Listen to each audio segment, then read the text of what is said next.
If you're new to the channel and you like what you see, well, welcome to Live for Gaz. Now, I try my best to upload a new video every single Wednesday, and if you want to keep up to date with that, make sure you hit the subscribe button, and more importantly, ring the bell to get all the notifications. Well, hey guys, welcome to Live for Gaz, and today I'm back out chasing my first bass of the season, and I've come down to the gynn wall. Now this little area behind me looks quite promising. It's a very small tide, so I'm really relying on the wind staying down and the surf making it over the banks to be able to cast into where the fish are. But fingers crossed that's going to happen, and we're going to see some fish tonight. So here's a look at the beach that we got today. We've got this big gully out here in front of us now. With this wind, it's right at the far end of my casting distance. But just on the back of that gully, we've got the edge of that bank, and I reckon I can hit that fairly comfortably. Then we've got a high bank I can fish on, and there's a dog for scale. And then this deep little gully down here as well. So it looks like I've got two areas to target today. So there's the setup I'm using today. I've got the pennel clip down just there on a 7-ounce weight, which I can easily cast over into that gully.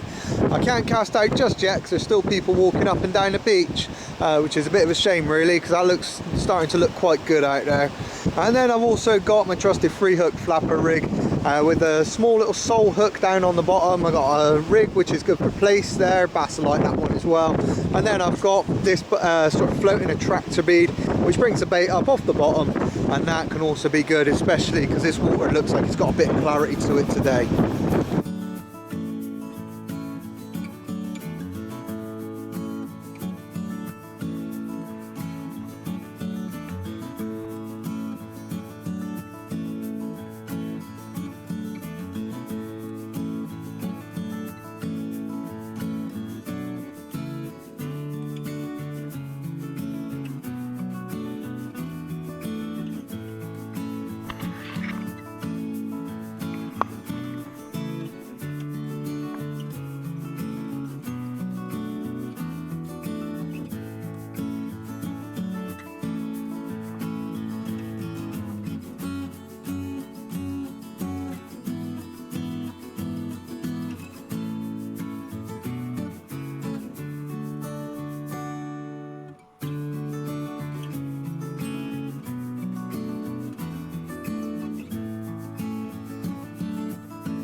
Well, it didn't take long and I was into my first fish. The sand had only just covered over it in front of me, and that's why you can see that churned up sort of slight surf looking sort of area down in the front. And then further out, obviously the surf was still holding on the previous bank. But this doesn't stop small fish like flatfish, which will actually come up through the surf and track up the gullies to be able to obviously be first on the food. And this is what had happened here, and this is how I ended up with my first place. Unfortunately was deep hooks. Now this is a problem with catching flatfish. Obviously small hooks are needed, but the fish can take them quite a way down. So what you'll see me do here is a way in which I get the hooks out, which is just basically unclip it from my rig, turn it around inside it, turn the hook around inside the fish, and then pull the line back out, and I generally can unhook these guys through the gills. Now, when fishing for flatfish, I do have an idea of a rig which may stop them doing this, and at some point I'm going to get myself out and have a go at setting that rig up and just seeing what the results are from it. And next I'm going to get a bite from my target species. Now this sort of stuff always happens when I'm doing something else, and that's exactly what happened here. I was retrieving one rod just to rebait, and all of a sudden my other rod gave an almighty thump.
Well, look at that, guys, that's my first bass of 2020, happy days.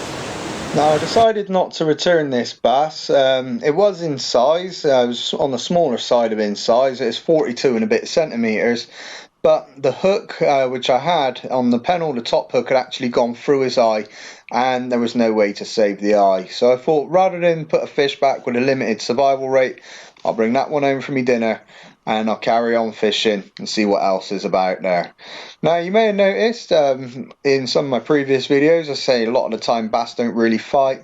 No one seemed to tell these bass this, and tonight the bass were really fighting hard all the way right into the shore.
Well, it's a day so far dominated by placing bass, and there's another lovely place which I've just had.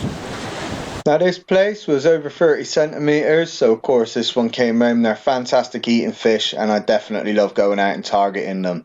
And it is something to find normally at this time of year. Is quite often if I'm catching bass, then I'll also catch plaice as well. And a lot of the time the two species seem to go hand in hand with me.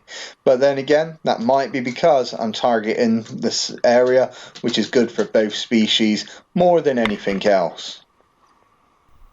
The flatfish were really out in force tonight, and I managed to pick up a little flounder as well. No significant size to this guy, but still nice to get another species on the deck.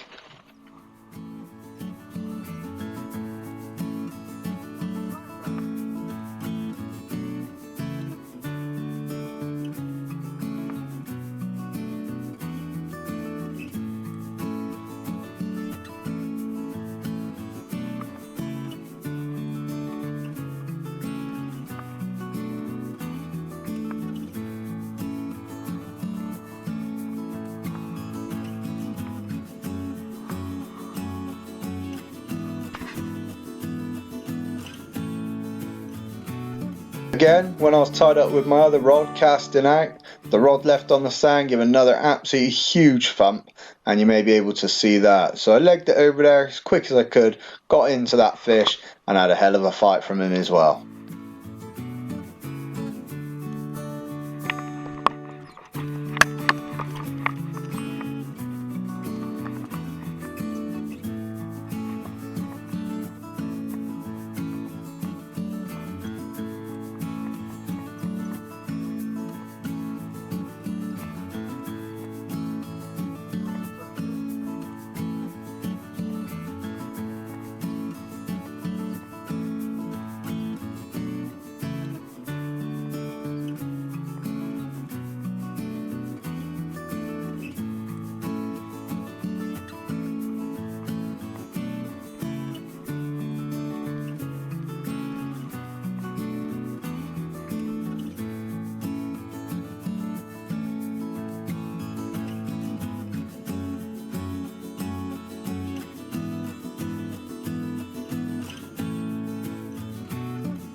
Now this bass have taken that floating attractor bead. This is a bead that brings a bait up off the bottom, and in clearer water this can be absolutely devastating for these sight hunting fish.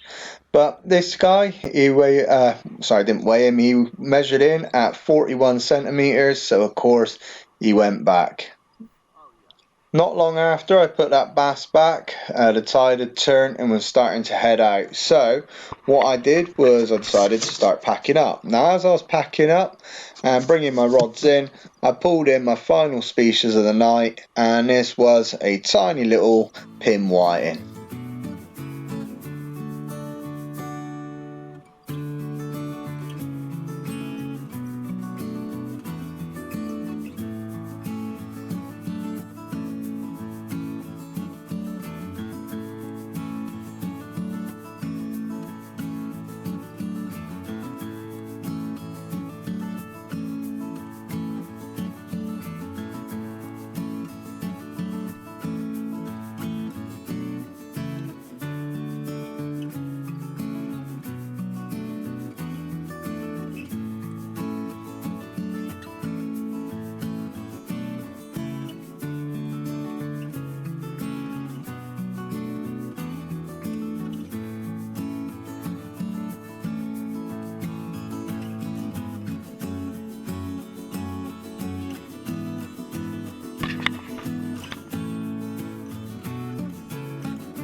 Well guys, I've had a great session out here today on the Gynn wall. Now I do hope you guys have enjoyed it. I've seen bass, plaice and flounder coming out. But if you have enjoyed this one, make sure, if you haven't already, hit the subscribe button down here. Also check out my last fishing video there, and also my sea fishing playlist up top.